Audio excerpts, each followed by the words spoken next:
After grabbing this air ball from the Joker, LeBron utilizes one heavy ground-covering left-handed push-ahead, keeps tight on extremely high 4 dribbles with Aaron Gordon on his hip, and despite Jeff Green and KCP being in the vicinity for a potential block, at 100 miles per hour, he Euro steps to split both of them, rising up for the monster coast-to-coast flush. Stay tuned for more plays like that one broken down in this video. Right quick, to support my business, please help the channel reach 100K by subscribing. If you enjoy the content, your support is greatly appreciated. Despite having racked up the second most amount of minutes of all time, LeBron James is still flying up the court like the mid-20s version of himself. The King just became the oldest player to post 3 straight games of scoring 30-plus points since Michael Jordan in 2002.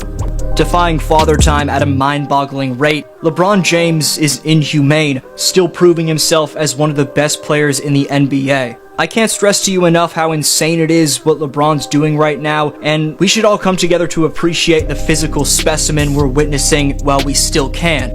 Aside from the vicious vertical jump, somehow still holding up after 8 straight years of making the finals last decade in Cleveland and Miami, and continued longevity displayed in LA, you can't help but be inspired by the passion for the game this man still has in year 20.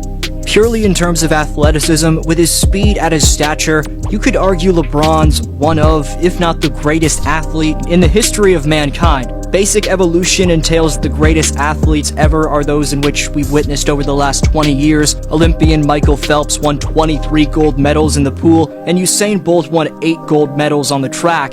Either of those two could be the GOAT athlete. However, legends who were around long before the last 2 decades also have solid arguments. Bo Jackson was both a Pro Bowler in the NFL and an All-Star in the MLB. We can't dismiss the greatest heavyweight boxer of all time in Muhammad Ali, or the NHL's all-time leading scorer in Wayne Gretzky. The early years of Michael Jordan, Kareem Abdul-Jabbar, and Wilt Chamberlain deserve mentions as well. That said, the longevity of LeBron in the 20th year of his career after racking up nearly 64,000 minutes played is just ridiculous. Biggest reason that Kobe's play declined around Bron's age was that he tore his Achilles tendon, then was limited to just 6 games in 2013-14. He was never really the same after that. James has never had that type of setback throughout his entire career, and we pray deeply to the basketball gods that he never does, because who knows, maybe this man could mess around and play till he's 50. LeBron followed in the footsteps of Magic and took the game to a whole different stratosphere with his ability to handle the basketball at 6'8" tall. Here, he shows off a bit of that sauce, as this instinctive dribble combo results in a momentum going downhill. Jokic is more worried about AD based off all the hype Davis has been getting, and on this attack, watch the lengthy stride to the basket Bron makes to gather force for a beastly rise up and finish. On this transition oppo, after getting it from Schroeder, I'd say about 80% of players would have looked elsewhere than Dennis, who just handed it off to him, but LeBron reads that Dennis is on the weak side, so he completes the give and go. Damn smart facilitation, which a lot of players of LeBron's archetype could learn from. Other players that are LeBron's build can also learn from his stick-to-itiveness. After airballing like Jokic did to start this video, Russ big bodies rookie Christian Brown and taps it away from KCP for the board, and LeBron smartly sticks with his shot. Russ finds him on the baseline with a bouncer. Then for a second time on the night after missing a shot badly, while you'd see most players just put their head down and stroll back, LeBron sticks with his shot, cuts with abandon to beat Brown and Gordon before rising up yet again. Darvin Ham's offense is beautifully spaced out right here, and after LeBron drives into a jab step while receiving a perfect on-ball from Pat Bev, who pops out, watch how LeBron just swiftly stops on a dime and changes direction before locating Pat. A solid contest from DeAndre Jordan on a James trailer three-pointer isn't good enough right here.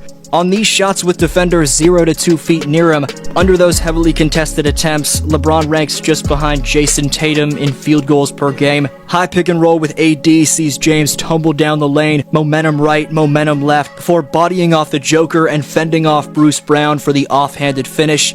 Could have been a foul as well. But AD was forced to leave this game, and I just want to say that since my Davis video, he's been disappointingly injury prone. But before it was Pat Bev setting the big body, this time it's TBJ, as LBJ again attacks Denver's 2-time MVP, fends him off, and finishes with his weaker hand. If this was 2011, I guarantee you this baseline attack would have been a blow-by and reverse throwdown all day. A bullet to Pat Bev in the corner also works.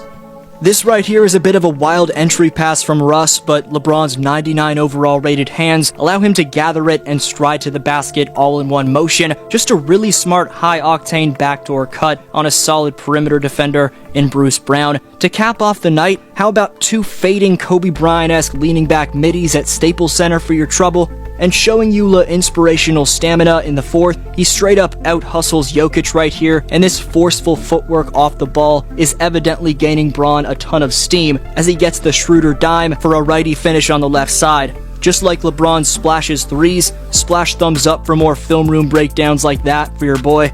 Before you go, I didn't tell you guys this, but one of the Boston Celtics top players liked up an Instagram video of mine. Go check out which Celtic did that on my Instagram. And if you enjoy that mixtape along with other edits I have on Insta, follow up at DFlowHoops. Regardless of whether you follow that account, thanks for all the love you guys show my videos. Can't say enough about what that means to the growth of my platform. Is LeBron still a top 5 player, and where does he rank all time? Best answer down below in the comments gets next video shoutout.